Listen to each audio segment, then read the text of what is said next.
Hi, Kathleen. Welcome to the Women Waken podcast. Hi, Whitney. Thank you so much for having me. Yeah, very excited to have you. Been trying to get you on the show for quite a while. I think we had Yeah, originally scheduled right before I hit the road on my Mhm. trip this past last year in October. And so I was having trouble scheduling anything during that time. So Mhm. here we are now in 2022, Wow. mid-April. What do you know? And you are living in a totally different part of the country than when we first Mhm. met back.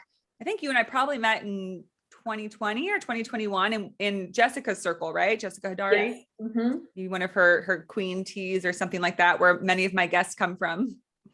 Yeah, yeah. And I was in California at the time where Yes. you are.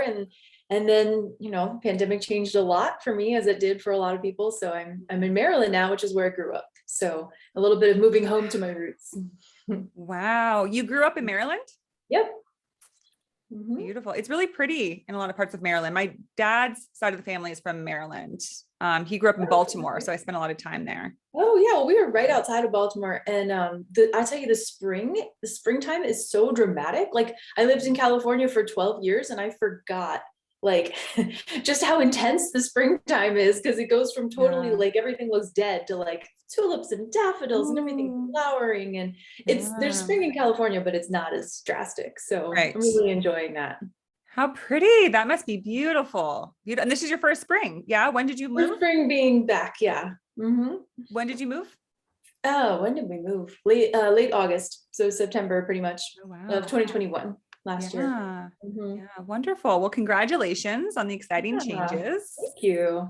Fabulous. And Kathleen, why don't you share with us a little bit about your work? I know I've attended many of your circles. I know about your work as Brigid's Flame and the women's circles and moon circles, but I'd love for you to kind of give us an overall view of, the work that you do now. Thank you. Yeah, well, and Whitney, you even spoke at one of my moon circles, so that was cool. I did. That Yeah. was so fun. I think it was a new moon. I feel like Yeah, it was a new moon circle. yeah. Yeah, so thank you. So Bridget's Flame is a divine feminine spiritual ministry. So I'm showing up to help people.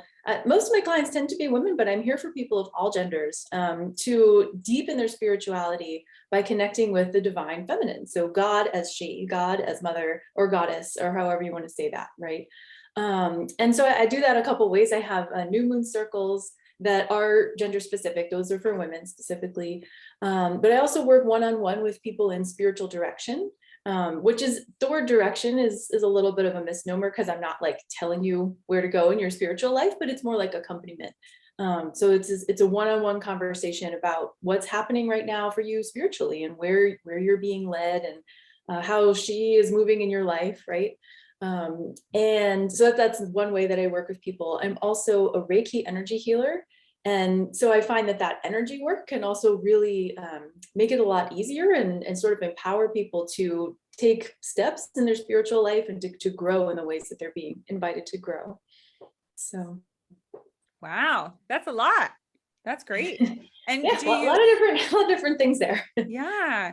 And so when you say spiritual guidance, how do you know how to guide others? I as a spiritual guide myself, I know we all have our own unique way, but what's your way of, is it through energy, like energy work, or is it through sort of intuition? I mean, I guess they're all one and the same, but just how did you find your way to guide others in that way? Yeah, thanks. So the form of spiritual accompaniment that I offer is it's pretty much in line with like what I have received and what I've taken part in as a directee within my own Christian tradition, and this has helped me for years. And so it's a conversation format, and the way that I'm trained as a director is to help the other person listen to how spirit is speaking in their life. So it's not a situation where I'm like doing a reading or pulling cards or something like that for them.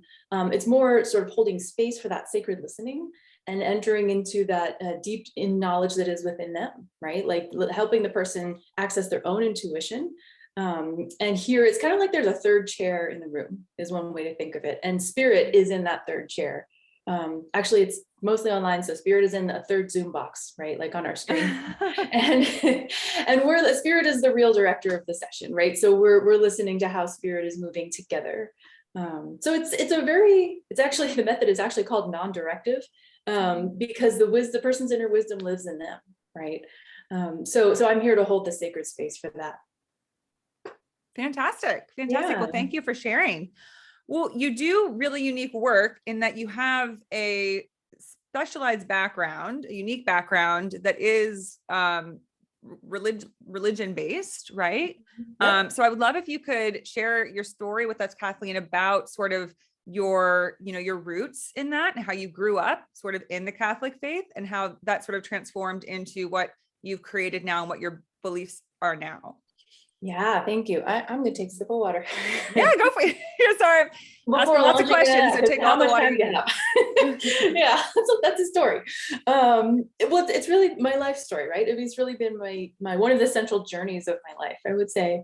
So yeah, I grew up a Catholic, Roman Catholic, in a family and parish that was progressive. Like we always sort of had strong social justice values and all of this within Catholicism. And yet, like, it was this traditional religious experience, right? And I would go to mass every week and see the male priest up there embodying Christ, right? And in the role of Christ in the mass. And I always knew that there was something off about the fact that there was this weird gender dynamic going on. Like somehow God was always named as he, and only men could be priests. And there was this idea of like maleness equals divinity, or at least maleness is better associated with divinity, right? And the women, the femininity and all this is sort of separate, not divine. It's human, with traditional Catholicism, the irony is that people pray to Mary, the mother of Jesus, all the time, right? So there is like a sacred mother figure, and Mary has been like this divine mother, this comforter for people to pray to through the centuries. But it's very clear in Catholic theology that Mary is not divine, she's human.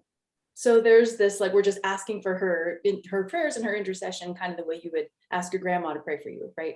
So there was always this association, which I always knew was wrong. And there was this deep sort of split within me of like, okay, the fact that I'm a woman makes me somehow less godlike, right? And then I'm sure a lot of people have experienced that, right? Like God is only being referred to as he, and he's the Lord, the Master, the King. He's up on a throne somewhere. Sometimes he's a little scary, right? We think we might be sinning and he might be mad at us. And it's this whole like patriarchal thing, right? And so that, like, I always had that within me, that like, if something's not right here. And yet I was really drawn to my faith. I was really drawn to Jesus' teachings, right? And to spiritual values of peace and nonviolence and inclusivity and compassion, right? I always knew there was something larger. Like I just had this deep intuition that there's a God or a spirit or something out there that's bigger than us, right? And so, I was really drawn to sort of faith and to following that journey. I volunteered with nuns after college. I was a Notre Dame mission volunteer with the Sisters of Notre Dame de Namur. And that was amazing. I got to live in Lima, Peru with the nuns. So I was living abroad in this like international women's community that was based around faith and that was serving the local community. And I taught English in the school and I helped out in the parish and whatnot. And that was amazing because it was like women's spiritual community, and we're dedicated to service. We're really here to be like helping the world become a better place, right? For a hot second, I thought about becoming a nun. And then I was like, yeah, but I want to get married, so that's not going to work. But that experience led me to be like, okay, I really want to dedicate my life to something faith oriented, right? Something that is dedicated to spirituality and faith. So then I went and got my master's degree in theology. That's actually what led me to California. So I went to Berkeley to do that, studied at the Franciscan School of Theology, wrote my master's thesis on women as images of Christ. Because remember, that had bothered me since I was little. Like, why can't women get up and represent Christ at the Mass, right? So I did that whole thing. And yet throughout all of that, there was never, it just hadn't emerged yet, right? It wasn't the time, but there was never any naming of God as she.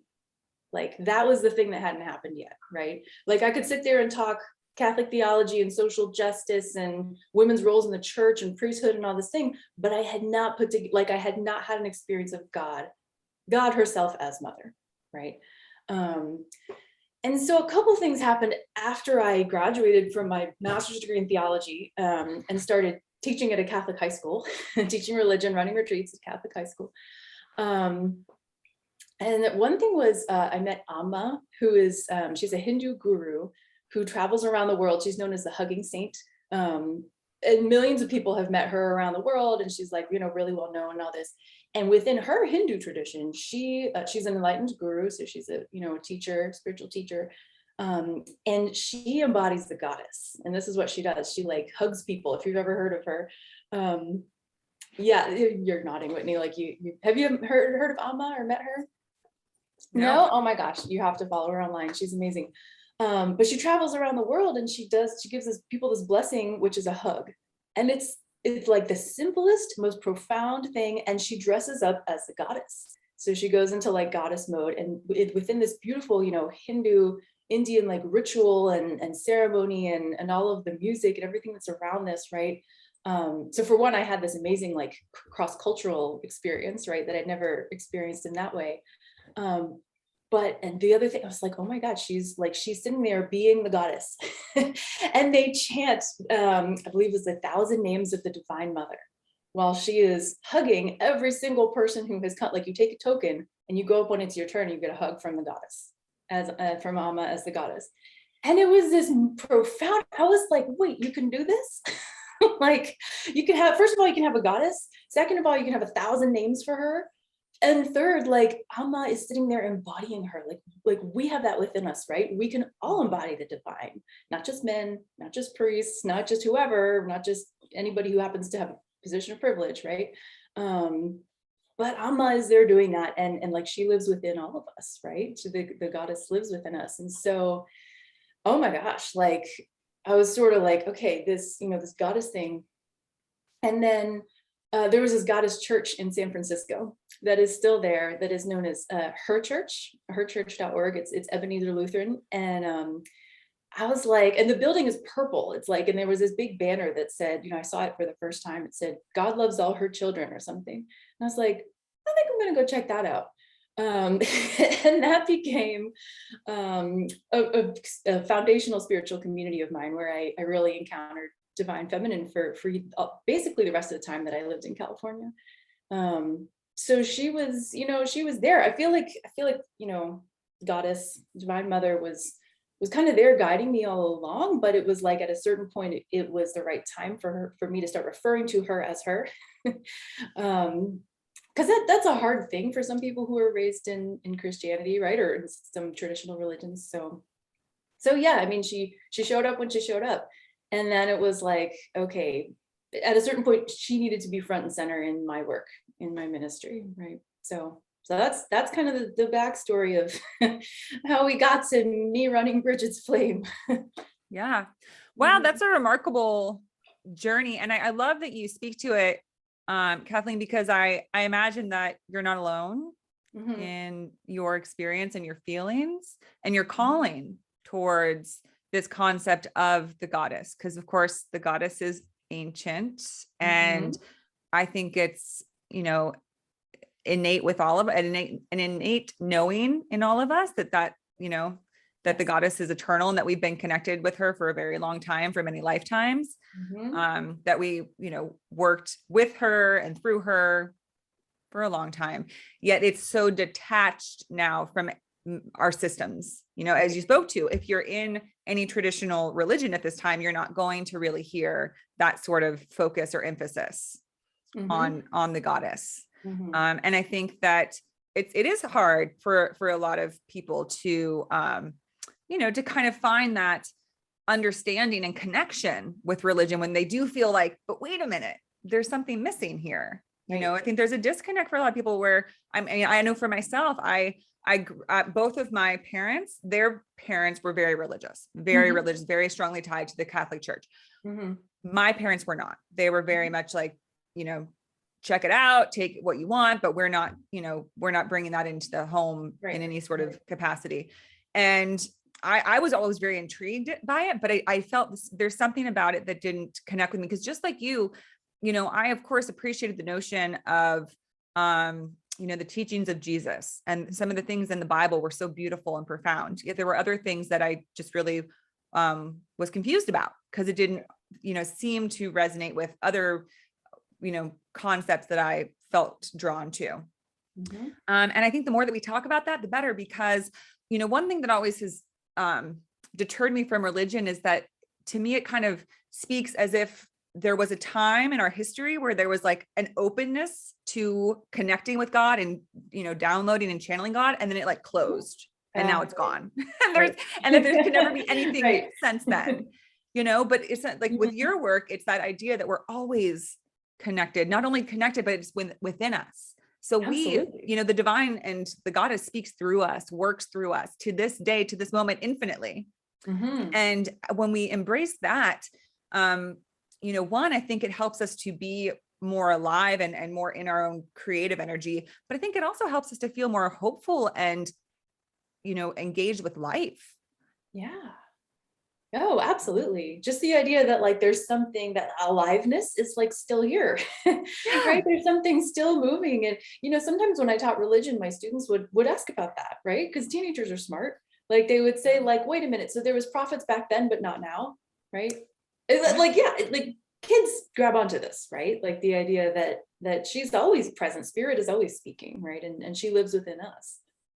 Yeah. And that's so exciting. I mean, that's one thing that's really drawn me to spirituality and got me connected with, ceremony and meditation is there's something that I can hear and connect with that's, very unique. I don't have to look to what anybody else is experiencing or what they say.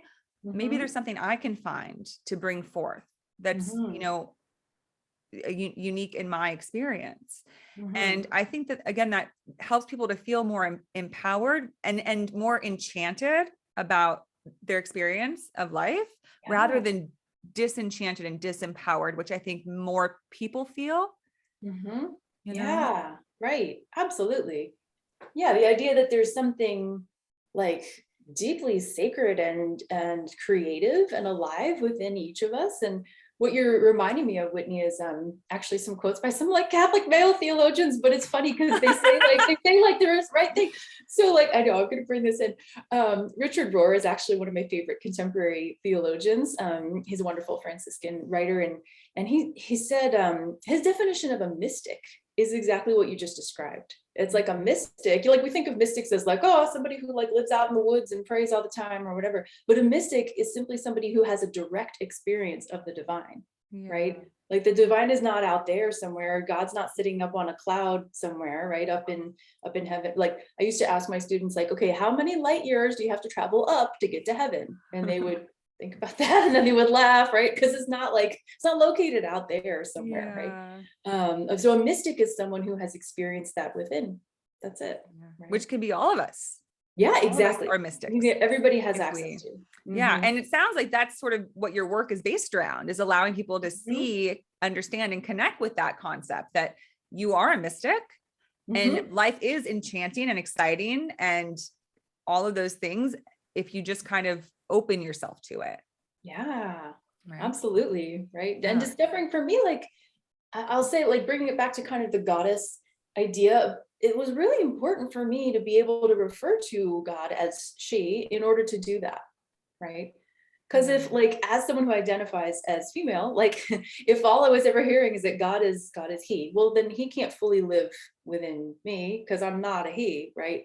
So it sounds so simple, but like, it was so profound to start realizing that like, if God can be she, then I can access all of her in all of me, right? All of my embodiment. And I'm sure people who have all different types of genders may have the same questions, may have the same thoughts, right? Like we all need a God who looks like us. We all need a divinity that can live within us, right? So no matter how you identify, right? I think it's really important to find those images and those metaphors for the divine that will allow all of you to be sacred, allow all of you to be part of it, right? Absolutely. And that's why I think it's so important for all concepts, ideas, images of a God, of a source, to be allowed, to be, accepted and embraced and just encouraged. Like, see, what do you feel? What is it? Is it a man? Is it a woman? Is it a figure? Is it energy? Is it universe? There's no, because really to me, it's, the the source will appear as you dream it to be, you know, it's not like it is one specific thing. It's because that's to me that it's everything, right? So if it's everything, it can appear as anything. And so I think it's just what most moves through you. And I will say that, you know, the reason why I'm most so connected to the divine feminine is that I just felt such a call to it in the past few years. I wasn't even looking for it. It just kind of came to me like this, like nagging that was like, what about women? Like, women are they're not here. They're not present. Let's get women together. Let's talk to women. Let's see what we, you know, have to say and what's going on. And something about like the divine presence and the feminine energy that was lacking. And so I think that those of us who are feeling this draw towards the goddess is that we're recognizing that it hasn't been present for a long time in our culture. It has a place here. It's meant to be present. So it's kind of like ushering it back in. It doesn't mean that it's the one and the only image of a god or goddess. It's just that it's, you know, when something's out of balance or it doesn't have its place, then it's important to welcome it back in. Right? I love that you said that, Whitney, because well, first of all, I love that you said she would like divine feminine just kind of like popped up or like just started talking to you. You know? And I was like, what are you talking about? How I felt. Like I would have been content to be like a progressive social justice, like Catholic, but like within that, you know what I mean? But then here comes the goddess. And like, for the record, I will say that I do still identify as Catholic, right? It's just that I want a broader image of the divine. Because like you said, like, it's not like it's one thing. I mean, we're talking about something that is beyond words, beyond images, beyond anything, right? That we can really understand. But it does seem to be a moment now in history when this divine feminine aspect wants to come back, like you said, to be in balance. Right? So many people are feeling drawn towards her. So many people are wanting to like sort of reclaim history, like partially lost, right? For a long time. Ways that people used to relate to her as the mother, right? In a lot of different civilizations and a lot of different religions. So yeah, it feels like we're at a moment of her returning, of her arising. Right. Yeah. And to me, it's just sort of, it's the missing energy. It makes me think almost of, because when we talk about inclusion, right? Okay. We're talking about the inclusion of the idea of a goddess along with a god, with the masculine and feminine and everything in between. And to me, what we're missing right now is inclusion also just of everyone here, of just people in general in our world. There's much divisiveness. There's much categorization and separation, rather than recognizing that, again, just like the god and goddess, everything is all one. We can see things as different, but they're still the same, but different. Right.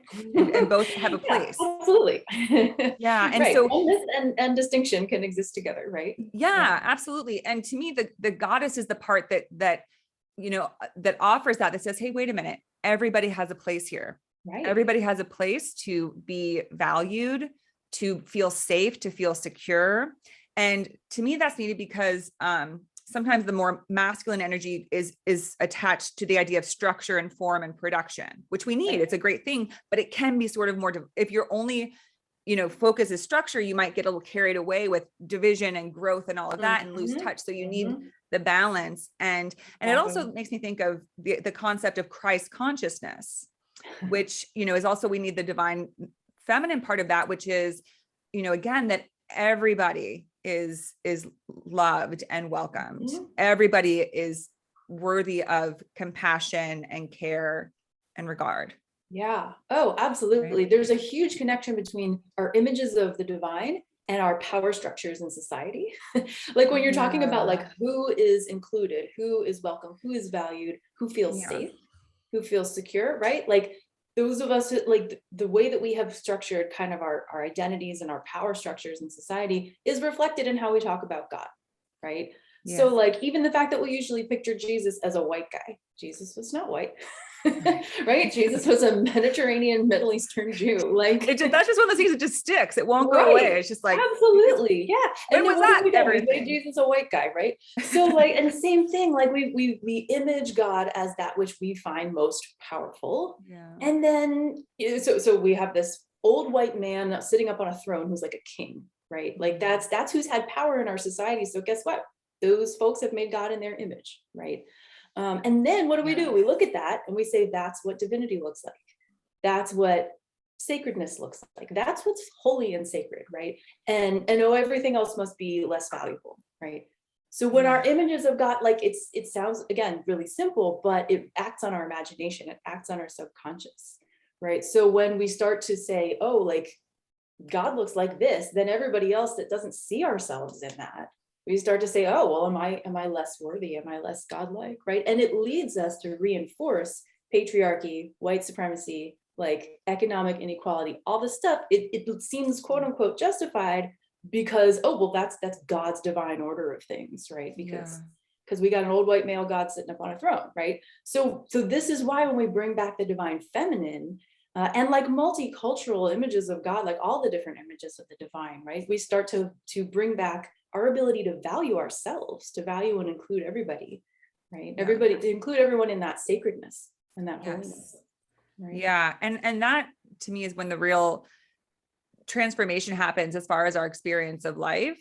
Because when we change this notion that we created, you know, it wasn't like it's inherent that some people are more valuable than others. That's a construct that humans created. And that again has really stuck.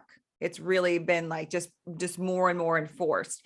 But I feel, you know, in the past decades, and now it's just like quickening more and more, is this concept of, is that true? Was any of this ever real? But it's so built into all our structures. And unfortunately, there's so many people who benefit and keep their place at the top tier. If you create a tier system, those at the top are not always going to want to let it come down, right? And so there's people holding on, but there's more of us saying, oh gosh, who is this really benefiting? And is anyone really in the end? Because even those at the top have to keep forcing something, because none of these notions are natural.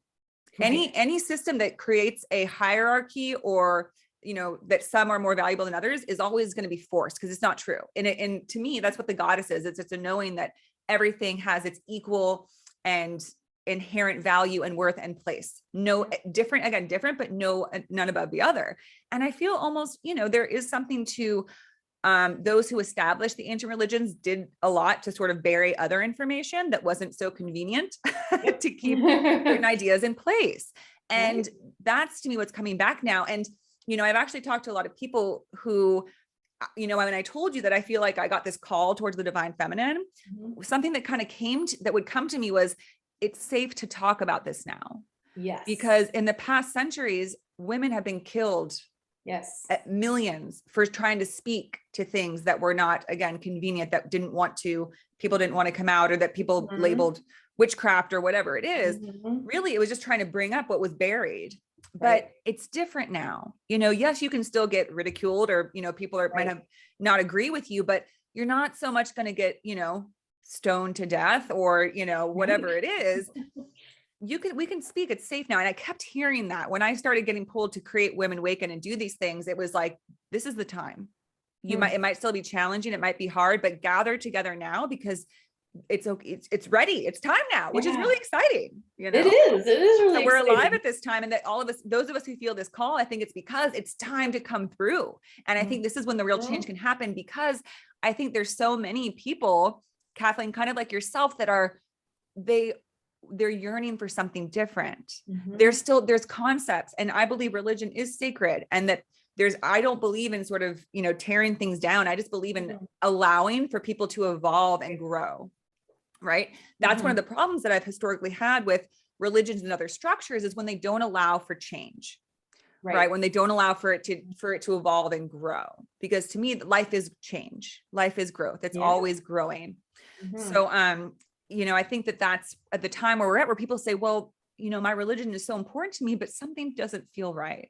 I feel like and look at, you know, minorities and women, it's like, I don't feel like I'm really represented here or regarded very highly. So what am I doing? Like, why am I hanging out? Right. Yeah, absolutely. So I do feel that we're in this time of great change, as many of us feel, and that it's so vital for people to be speaking to this and to begin to open these doors and these windows and these avenues, you know, for people to start exploring new ways. Yeah. Oh, I just love everything you've said, Whitney. And I love what you said about, like, it's safe now. Like, it's safe now to talk about this, because you're right. There is so much, like, historical generational trauma around the repression of the divine feminine, right? And the repression of like the feminine in all of us, in our psyches, and the repression of women in society. Like all of these things go together, right? And I will name that for me, there was a little bit of like the school that I taught at, it was fine to name, sort of bring up the theological question and discussion of how we name the divine, right? So I would have the conversation with students like, you can call God she too, right? And their heads would kind of explode, and then we would have that conversation. And I had a student one time, a little girl, well, high school sophomore, put up her hand and said, "Wait a minute, I thought he was a man." Like literally, like that's how literal it gets embedded into our brains, right? Wait a minute, I thought he was a man. So we could have that conversation. And yet I always felt like there was a little bit, like I had some fear, right? Around like, is it okay to talk about this? I mean, maybe I can kind of talk about it in the classroom, but there's certainly no changing the ritual that we do, right? Like the ritual is very ritualized and sort of cemented, right? Within Catholicism, and we still have to bring in the male priest to celebrate the mass and all this kind of thing, right? And so yeah, there was this fear of like, and I actually had to kind of remind myself, like, kind of what you said, like, all right, maybe there's a little bit of job insecurity around this, right? Although there shouldn't be, because we should be able to talk about the divine feminine in all contexts. But at the same time, yeah, I kind of had to remind myself, like, I'm not going to get murdered for it, right? Like, I'm not going to be burned at the stake the way women have been burned, in previous centuries. And so, yeah, I'm grateful that I've had the opportunity to bring up this conversation in different settings, and that I'm now able to work on it through my own ministry. So me too. Yeah. And I'm very grateful for you and the work that you're doing. And I just think it's fantastic. So can you tell us a little more about some of the groups that you hold and how that kind of acts towards this sort of holding space and sort of a container for people to, because, the thing that I find, and I did an episode recently with Gianna, you probably know Gianna. Yep. And ritual and ceremony is so valuable because sometimes these concepts can feel kind of nebulous. Like, okay, yes, I honor the goddess within me and I feel connected to the goddess, but until you actually, sort of set aside that time for connection, it can feel just like any habit, right? Or any practice, more so a practice than a habit. If you don't find time for it and be deliberate about it, you can kind of feel like you're not actually engaging or growing with it. Yeah. So, and I feel like your circles hold that space for people to be like, wow, this is something that I'm really wanting to move into and experience. And this is a place to do it. Yeah. Thank you. Well, and just what comes up for me when you say that is like, spiritual practice is like any other practice. Like we can value like health, but if we don't exercise, we're not actually practicing it, right? We're not actually like bringing it into our routine and we don't grow or change if we don't actually do the practice, right? So yeah, spiritual practice, same thing, like you said, right? Like we have to make the time for it. And one way that I think is super important to do that is in community, right? Like then there's a space for individual prayer and meditation time and ritual or whatever people want to do. But being in community, it's like, there's always going to be aspects of the goddess that we haven't understood because we're limited in our brains. And so being in community with other people, like multiple hearts and souls on the same journey are better than one, right? And we can help one another and listen to one another. So yeah, I offer circles through a group called the Wild Woman Project. It's a global network of women's circles, and there are themes and sort of topics that come up that are based around the astrology, the seasons and the astrological signs of each new moon. So we get together at the new moon and there'll be a theme around, like we just had the new moon in Aries. Okay, so there was a theme that had to do with like Aries type of energy, right? And so we'll be exploring some sort of theme or topic. There is guided meditation, which is an opportunity for women to listen deeply to that intuition, that deep inner voice within themselves, right?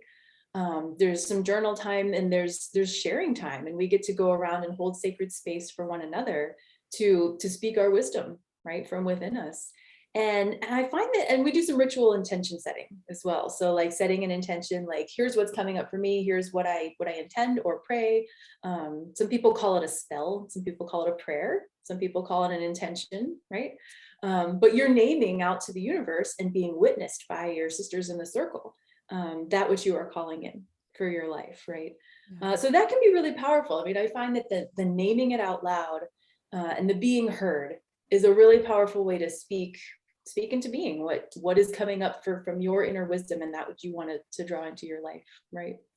So yeah, absolutely. And to be seen and heard by others, and because just to hear your own voice, you know, especially when we talk about recognizing the goddess within, I mean, that can sound like a big thing. Like it's hard to imagine sometimes, like I am a goddess with it. Like I have connection to that. Like, but the real question is like, why wouldn't we? You know, but we're kind of trained to think like, well, I'm just like, I just showed up here and I'm just a normal person. But it's like, really, but you showed up on planet Earth and you got like birthed into this place and you have like this special, you know, we're just this energetic being that has a lot to offer. And so why wouldn't we be a goddess? So, but can be hard to feel that on your own. So I've noticed the power in circle when you speak and you say, wow, you know, I do have like a voice. You know, and sometimes we don't recognize that. We maybe want to keep ourselves small, but when you begin to speak and say your intentions and say what you see and what you're feeling and thinking, you know, you do kind of start to feel that goddess within that's very, very powerful and strong. Right. Yeah, absolutely. And being heard, like you said, being heard and being witnessed, right? Because it also, I find that naming something out loud kind of makes me accountable to it, right? Like if I say like, okay, I'm gonna release fear this month or whatever it is, right? Whatever my intention is. And I say that out loud, it's almost like it already starts to take effect just because people have heard it. And just because now it's a little bit more real because someone else is in on that wavelength, right? So, absolutely. So I've been in recovery. I've been sober for 7 years from drugs and alcohol. And I always tell people when I'm working, you know, because I work with a lot of clients in recovery. And I tell them that one of the turning points for me was I did AA. So it has 12 steps. And when you make amends, and so you call people and you basically say, I'm getting sober. This is what I'm doing. And I want to make things right if I can. And I told them that as soon as I was calling people and I was speaking out loud, I am sober. I don't drink anymore. It made it, I was like, oh, wow, I guess I really am. Right. You know, like, I guess I'm not going back on this one because you speak it, right? Because they say the power is it's thought, word, then action. So that's how you bring things out into the universe. So as soon as you speak it, it does make it real. And it does actually make you feel that like, okay, when you declare something, anytime, you know, they say that I am is sort of like the key to the engine of life. You know, I am the goddess. That's a huge statement. Powerful. Well, I am is the name of the divine in the Bible, actually. Yeah. So, well, there you go. And it's our I am, right? Like, and to me, that's what's powerful about that is it's like when we say I am whatever we are, or just I am, it's like we're claiming that we are part of a bigger I am. Like, I am here. So are you. Which again is like the divine is the one who is, she who is, right? As Elizabeth Johnson, my favorite Catholic theologian, said, right? Or reads her book, She Who Is.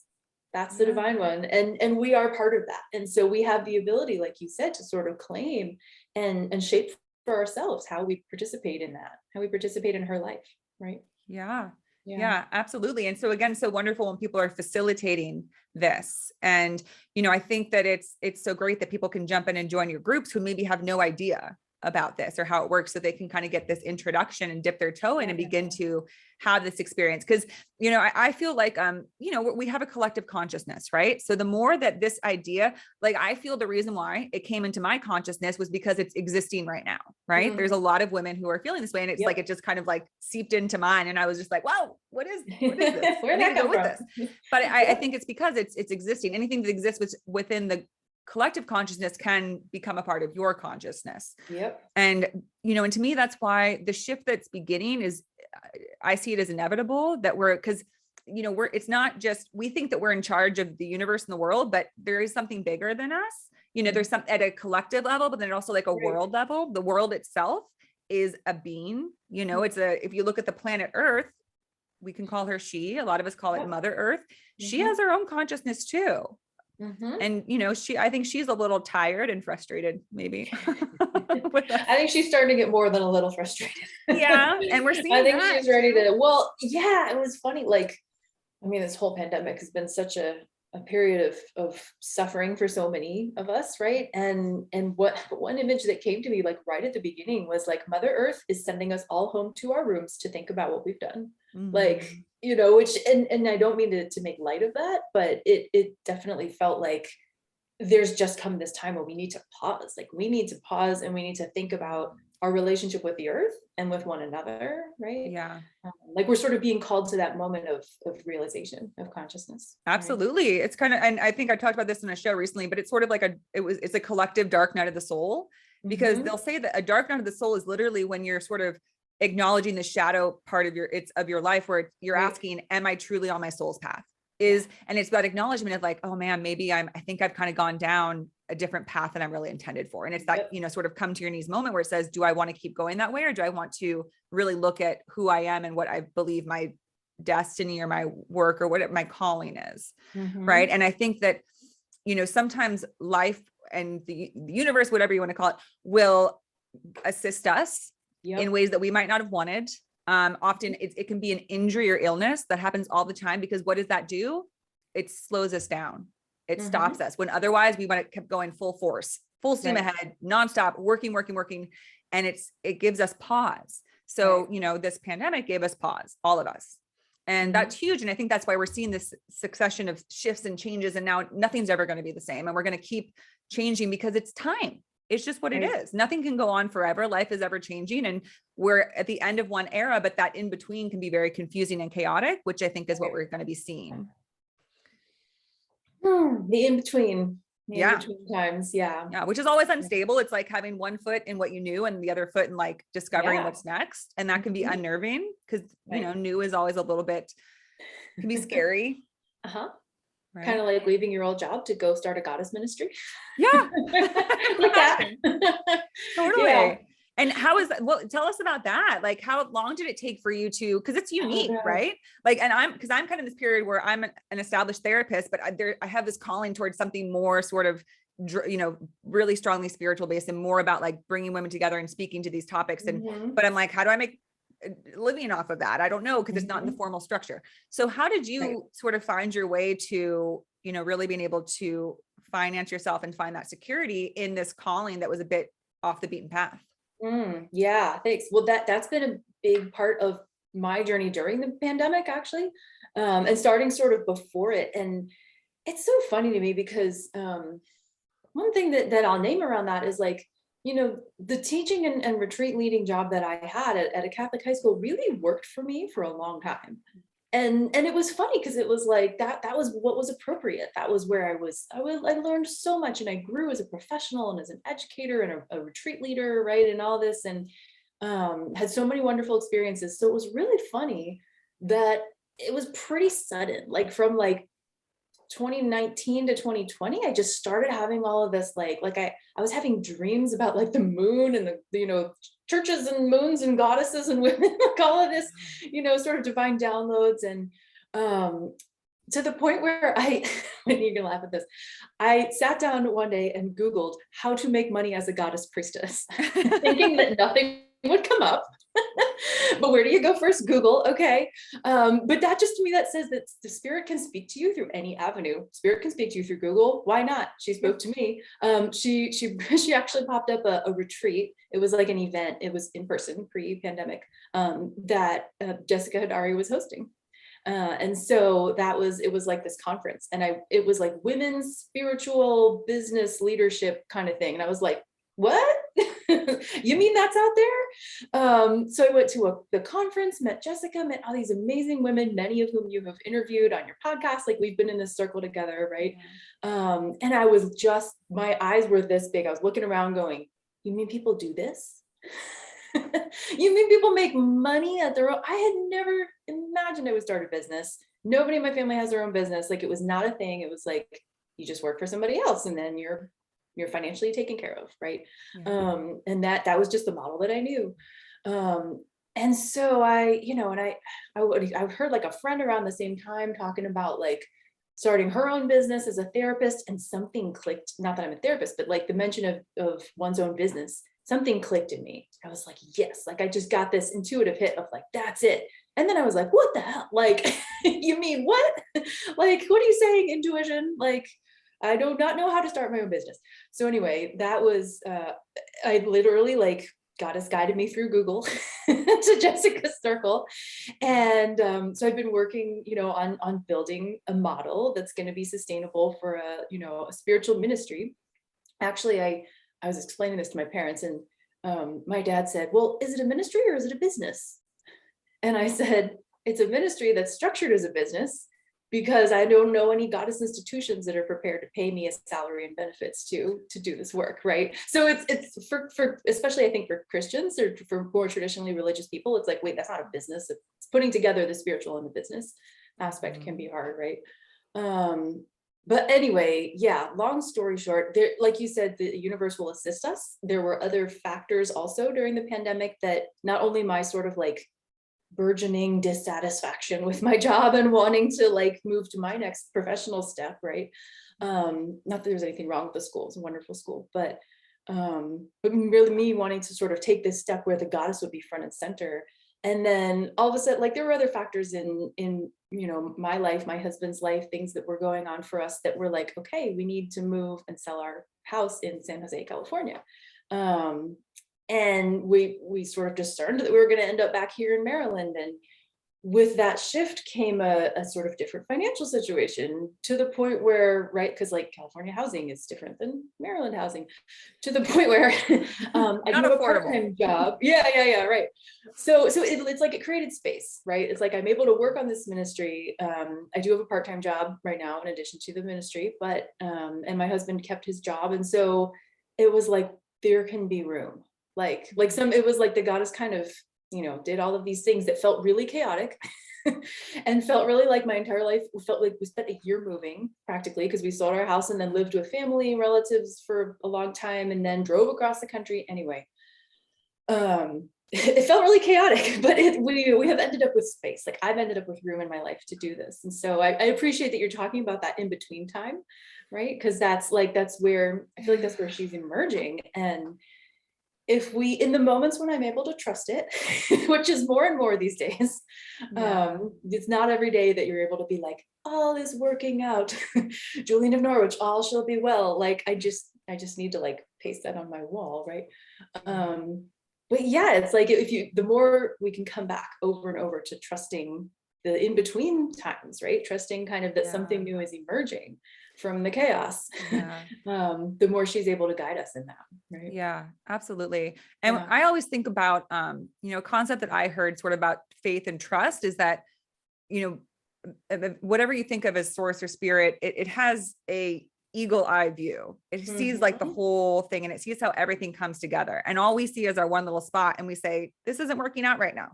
This is nothing. I don't know how this works out, but it's like, we don't know how certain things, things haven't even come into place that are going to lead the way towards where we're going. They say like the divine path and all of that will come is always, coming together for you, for your highest good. But in that in between, it can be like, are you sure? Like, right. Hello I like how you said like it's almost like little squares along the I'm picturing little like blocks on a sidewalk, and you're just standing on like the yellow brick road. This one, you're like, this one sucks. Like I don't like this one. Yeah. Right. But yeah. And I just appreciate you so much sharing with us, because, I think I've actually talked to a lot of other women through Jessica's circles, and just this sort of, the network that's really coming together of women who are spiritual business women. It's like the time is now where it's like, we're bringing these kind of woo crazy topics like to fruition, and not just in a very like salesy way, but in like, this is what's coming through me. And I want to do it, but I also got to like pay my bills. So absolutely. We're finding our way. But I am talking to a lot of women like myself where it's like, I haven't made the jump yet. I don't know how to like, and I think a lot of it is that faith where like, sometimes there's a quote I love that says, jump and the net will appear. So sometimes you have to drive across the country, you have to move, you have to do something radical and trust that, if this is your path, so it's going to come together. It just might feel unstable when you can't see what is, the higher view. No, absolutely. Yeah. And I think there's a leap, absolutely. I love that leap in the net will appear. And gosh, what else comes up for me around that? The idea of sacred exchange too, like, because I think part of it is like practical and kind of institutional. Like you said, like if you work for someone else, there's this like, okay, well, I'm just going to work and I'm getting paid. And in traditional, at least in, the religious tradition that I grew up in, people didn't associate spirituality with business so much because like the people who were in the ministry roles, like priests and nuns, were being supported by the church, right? So you would give your donation to the church, but you wouldn't necessarily pay to go like talk to a spiritual director or like, have the priest come to your, whatever event, right? So people weren't used to like paying for the thing.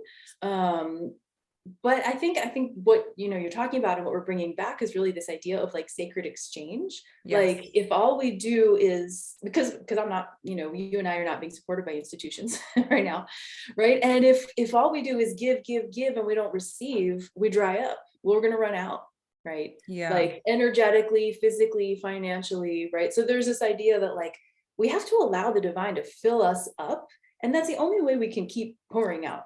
Right? Yes. Like I'm not infinite in my own little body and being, and neither are you, but the goddess is, and she can sustain us so that we can do our work. Right. And so the money is part of that, right? It's like part of this sacred exchange. And, the women show like there's an exchange for coming to my circle, right? Which is, it's like a sliding scale and people can give what they can give. Right. And so you give what you are able to offer and you receive what you're receiving. And so everyone is nourished, right. In that setting. So. Yeah. So it's interesting. I feel like you said nourished, and I feel like you mentioned love. So I had this sort of like a inspiration or a concept that came to me in meditation a while back that I shared recently with someone, and they said, oh my gosh, I've had the same thing. But it was basically like, we will eventually just have a love-based currency. And that sounds so like a hippie notion from the 60s, but it was just like this, like, how some things it's not woo, it's actually just moving into something that's in actuality is more realistic, because right now our currency makes no sense really. And it's like make believe, and there's more inflation and there's more debt than there is actual money, and it's wacko, but we follow it. But so what I had this vision of is it goes back to a currency where you're literally just exchanging loving offerings, and we're all helping each other, right? It's just helping and assisting, and you exchange things for that, but it doesn't necessarily have to be monetary.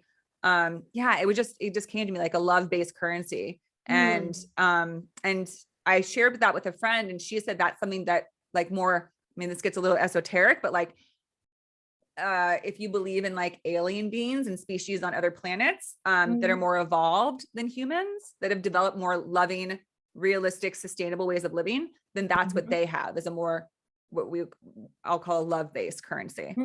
So it just, what we were speaking to just made me think of that, because I also agree with your notion that there, between like a place like a church not taking direct payment, I think there became this concept of money is bad, and you don't pay. If you pay for a service, that means that person is greedy. They just want your money. And that's not true. It's just because, just like you said, we're not, we are infinite, but we also it's an exchange. Everything is an exchange. If we're only giving away, we're being depleted. Right. And I talk to clients about that a lot, where, we have this notion of taking care of yourself is selfish. No, I have to do something for everybody else. How can you do that if you don't take care? It's, even trees know that. They give us oxygen, but they're taking the CO2. Like it's a, it's symbiotic. Exactly. We reciprocated, we work together. So that's what I see as the future of currency. And I think it will take this idea of taking away and a connotation with money being evil or greed, even though it makes sense that we see it that way, because we've seen such examples of greed and wealth run wild.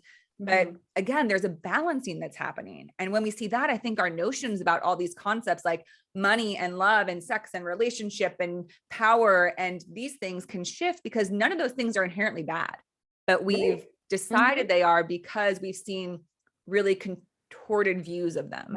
Right.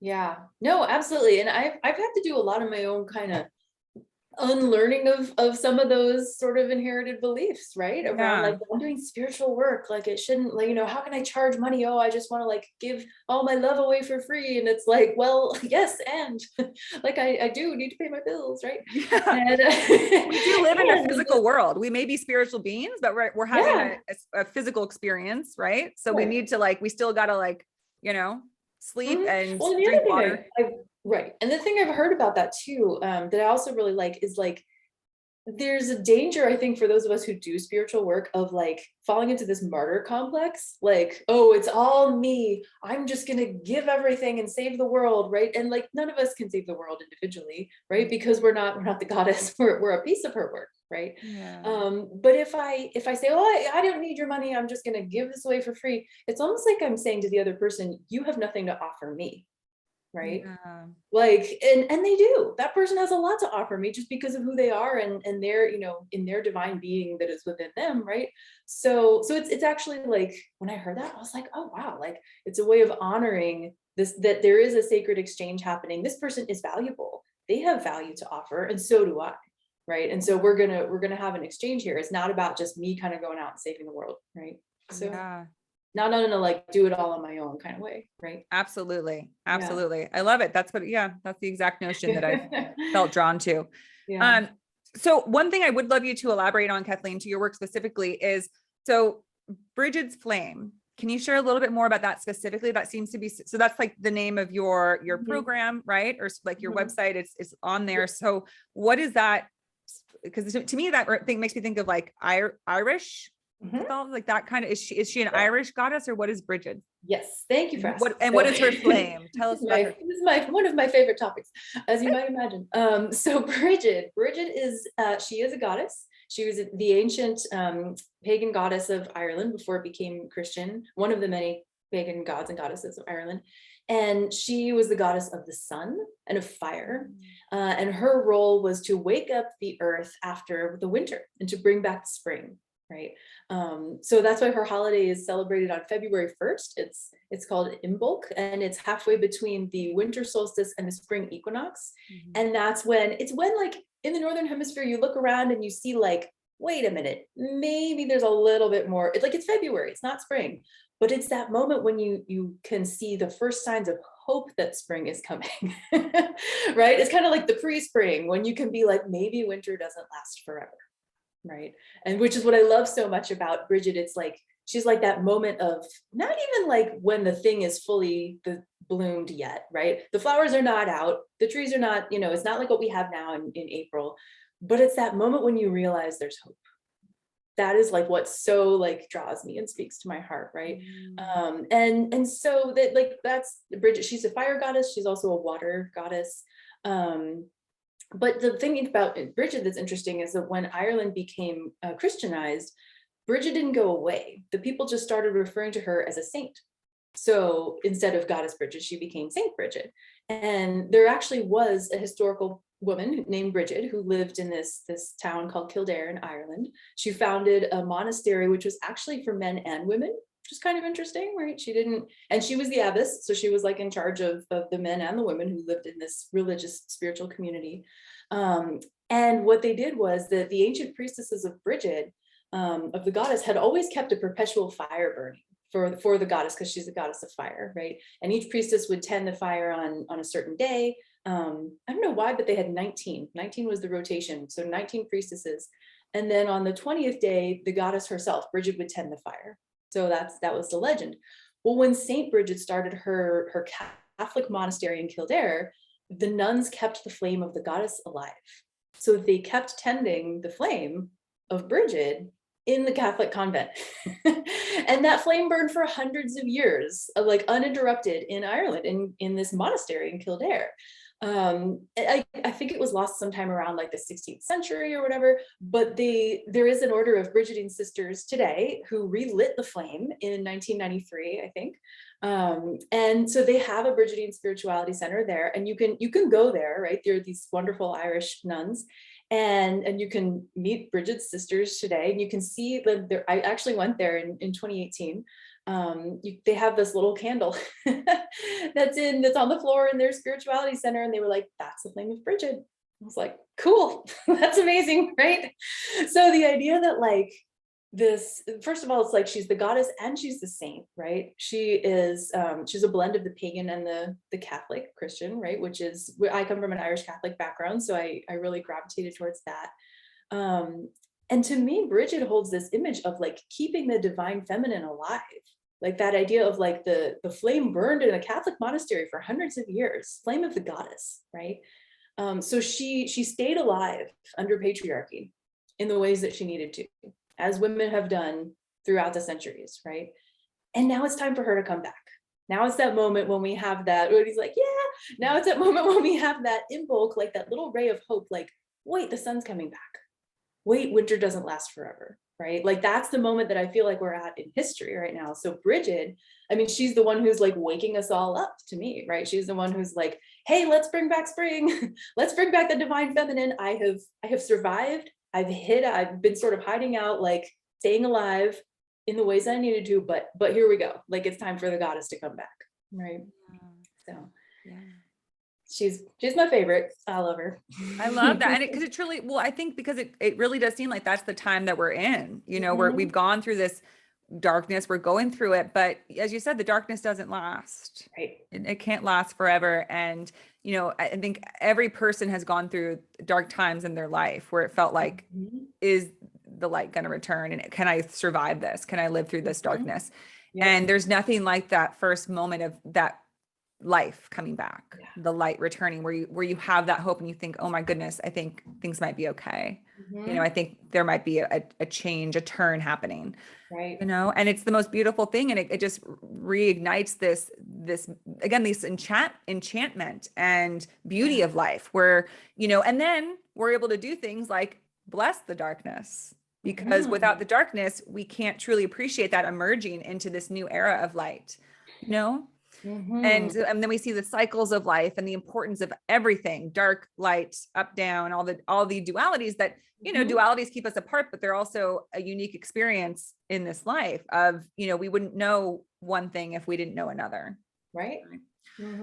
But, yeah, I love that she represents that, you know, keeping something alive, even if you don't know if it's still alive, because even when we're in the darkness, we're still this brilliant, you know, infinite goddess, but we're just, and so you just have to hold on tight. You know, I remember my mom telling me that once. She's like, you know, so I was going through a hard time and she's like, just hold on tight. Just, you'll know, you'll get through. And you do you just have to say, okay, I know that in here is still me, my, you know, infinite goddess self, and I'll come out on the other side. But sometimes it can feel like you lose touch with whatever you thought you had before. Right. And sometimes that's where I feel like it takes the reminder from community. It takes the reminder from someone else, right? Like having someone say to you and witness to you, like what your mom said, like, you're going to be okay. Like you're still in there. And the essence of who you are is still this divine light, right? Even when we're having those moments when we feel like we can't be in touch with it. Right. Yes. Community is so critical. And I think that's returning more as well. The more, a more communal and like sort of village tribal mentality where we're in this together, because I think the loss of that is what's created so much suffering and devastation for humans. Right. I mean, if you look at the rates of suicide, while they skyrocket, people commit suicide ultimately, I believe, in the end, it's because of one reason: they feel utterly alone and hopeless. Right. And it's that separation where you know, because I've been in that dark space where you don't think there's a way out. And you really, at a certain point, you don't even want to try. You don't really even want to turn to the light. You're just so in that deep darkness. Yeah. And it takes, you know, can take someone kind of reaching and pulling you out of that. But then once they do, all it can take is just an instant of, oh my gosh, you're okay. I'm going to be okay.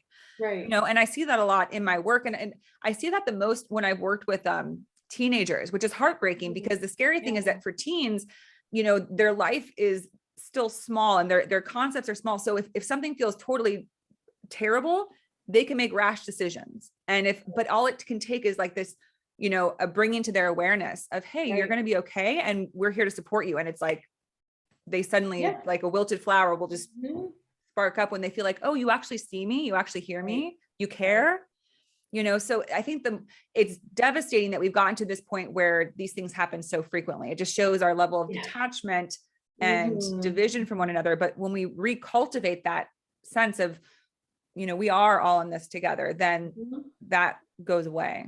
Yeah. Yeah. I love how you're talking about just the power of seeing one another, and Yeah. and really, like you said, it maybe doesn't take much. It just can take like one little message of hope, right? Yeah. For someone to be able to grab onto. Yeah, absolutely. Yeah. And it's so funny how two things can happen at the same time, because on the one hand, I feel like we are moving towards that, but on the other hand, with, the advent and the growth of social media and online stuff, it just creates such a presence of constantly, it's like presenting yourself, but with detachment. Like, oh, this is who I Mm, am. Like, people can right. appear a certain way, but you don't actually know what they're really experiencing, who they really are. And it can give this false notion to many people of, oh my gosh, everyone else has it together, has all these things that I don't have. And Mhm. it creates, it's ironic because Comparison.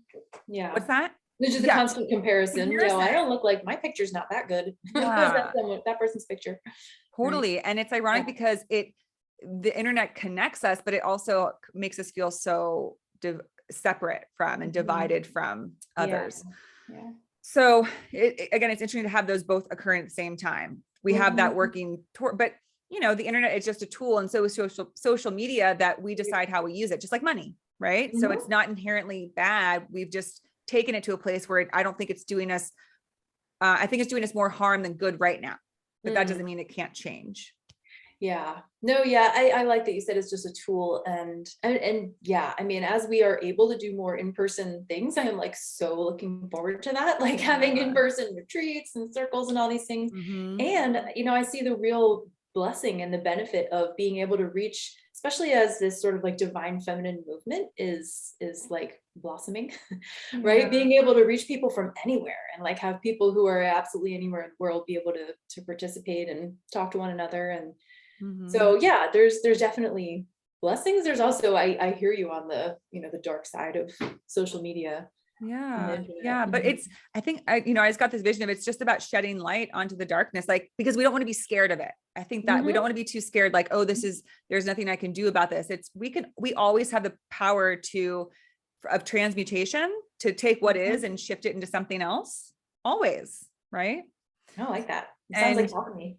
yeah, Transmutation, yeah. yeah. So there's much hope, and there's great, beautiful things happening right now, like Mhm. the work that you do and the things that you're bringing into the world, and the shift that is happening. I love, you state on your website that the goddess's return means the end of oppression and a just society for all. Mhm. And that's what I have, these visions of, like, you know, several generations from now, and how people live, and that it's just going to be it's going to be similar, but almost unrecognizable in terms of like the quality of life and the way that we Mm. live our life. And I speak to this often on the show, but I feel like in 700 years, people are going to use this time now as like this parable of like, well, there was once this time where, some people had all the money and some people had no money, and some people ate everything and some people had nothing to eat. And people will say, what? How is that ever Mhm. possible? There's no way that's true. And people will say it is true. And we need to remember that, because that's the place we can get to if we forget who we really are and forget Mhm. about balance, and then the need for all, parts of ourselves, the God and the goddess, our true selves, to be present and to have a Mm. place here. So I That's such think a that we're leading powerful the way. vision. I love that, as the future society that will look back at us and go, oh, let's not let's not Yeah. repeat some of those mistakes, right? Yeah. But what a powerful time that means we're in, Yes. right? Like Absolutely. the Whew. time of the sort of the shift and the transformation, right? Yeah. And yeah, it actually makes me think, the other part of it, the legend of Brigid, of Saint Brigid, but of course, like the goddess gets mixed up with the saint, so who knows, right? But the story about Saint Brigid goes that she was born on the threshold of a house. Like her mother literally gave birth to her while crossing into or out of a doorway, right? And that so she was like on this threshold, and her role is to hold space in those transition times, right? And for Saint Mm. Brigid, it was the pagan times to the Christian times of Ireland, right? Mm. And for us now, maybe it's that transition, right, of the divine feminine coming back. Yeah. And Which oh, go ahead. no, go ahead. Oh, well, the other thing you said that just made me think of, like, the goddess is like the idea of a, what loving mother would say, like, to her children, like, some of you get all of the good stuff and blessings and some of you don't, right? No mother would say that. Like, so that God is a loving mother, right? She, the divine one, brings us all around her table. Like that's and that's what Jesus did too, right? Yeah. as her, someone who was representing her values, right? But yeah, the idea that like she cares for us all equally, and she wants to create that peace, right? That web of sort of interdependence on the planet, rather than like a hierarchy of power, right? Yeah, absolutely. That balance, that collaboration, because then that's how you empower people, by saying, hey, guess what? Everybody has a place here. Everybody has a vital, important, integral place here at the table. And another image that I like to share, and I think a lot of people have the same image in different forms, is, sort of humanity is like this gorgeous mosaic where you need every single little piece to create the bigger picture. When you take a step back and say, oh my gosh, you wouldn't have this whole picture if you didn't have every shade of different tile here. Everyone needs to be present. So cool. Right. Yeah. So, and I think that's what, that's what this work is contributing to, is to allowing this notion back into people's hearts and minds, is that I do matter. I do belong, and I am, I am. That's all it needs to be said. I am. Yep. And that is, the fact that you are and that you're here is, it means that you're the goddess. And it just, the more that I do work as a therapist and work towards this concept of the divine feminine, it just breaks my heart that people don't see just how miraculous and magnificent they are. And I'm excited for the day when we all start to see it. Right. Yeah. Well, thank you, Whitney, for your work as a therapist too. Like, I mean, I know that you're, maybe in a between time or juggling these different callings and careers, or these different ways of being you and doing your work in the world. Right.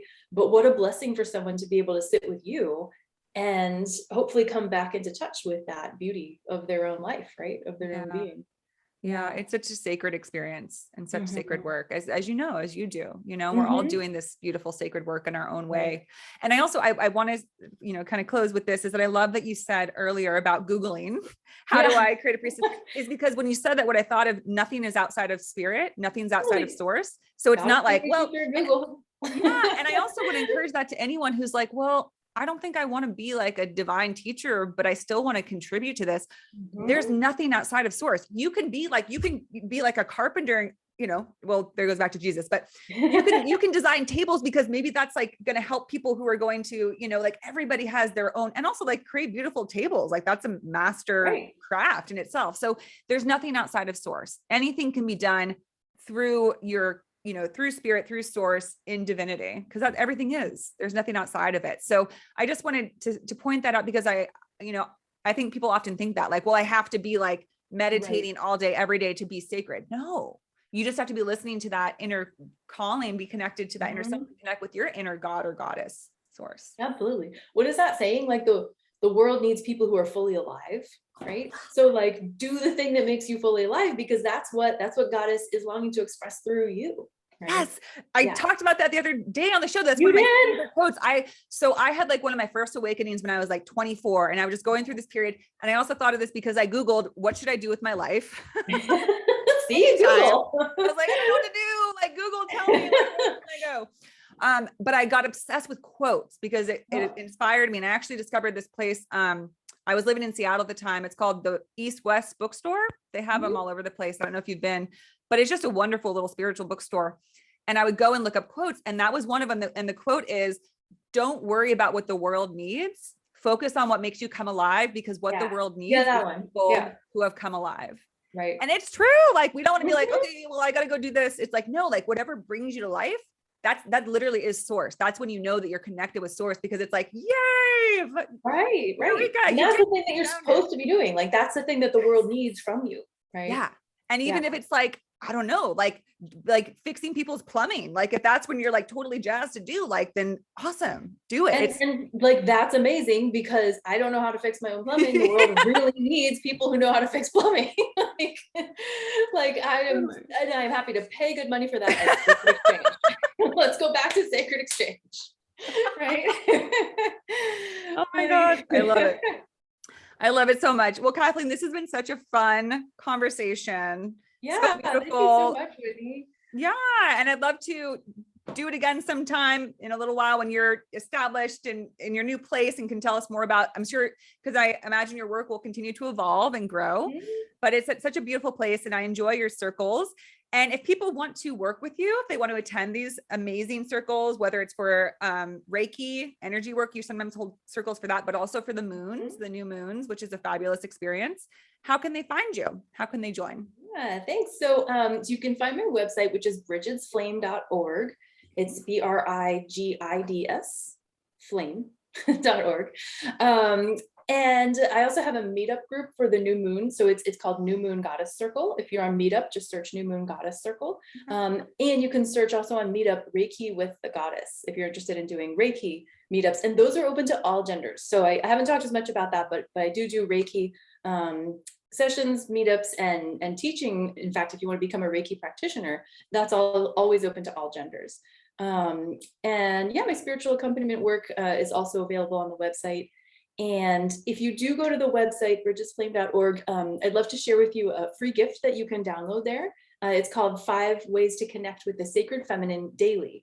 And so that just has like simple spiritual practices that you can do just every day. It's a free guide for some simple ways that you can start bringing that divine feminine energy into your life. So I would love to share that with you. Fantastic. Yeah. Lovely gift. Thank you for that. And all those links will be in the show notes for everyone to find. Wow. Well, again, Kathleen, thank you so much. I look forward to seeing you at the next circle. And we have the new moon coming up in a few, because we just had the full moon in Libra. And now we're going to have our new moon in Taurus. Circle coming up April 28th. So you can find that on Meetup.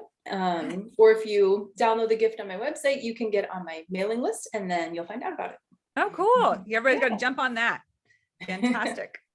All right. Well, take care, Kathleen. Thanks again. Thank you so much, Whitney. Goddess blessings.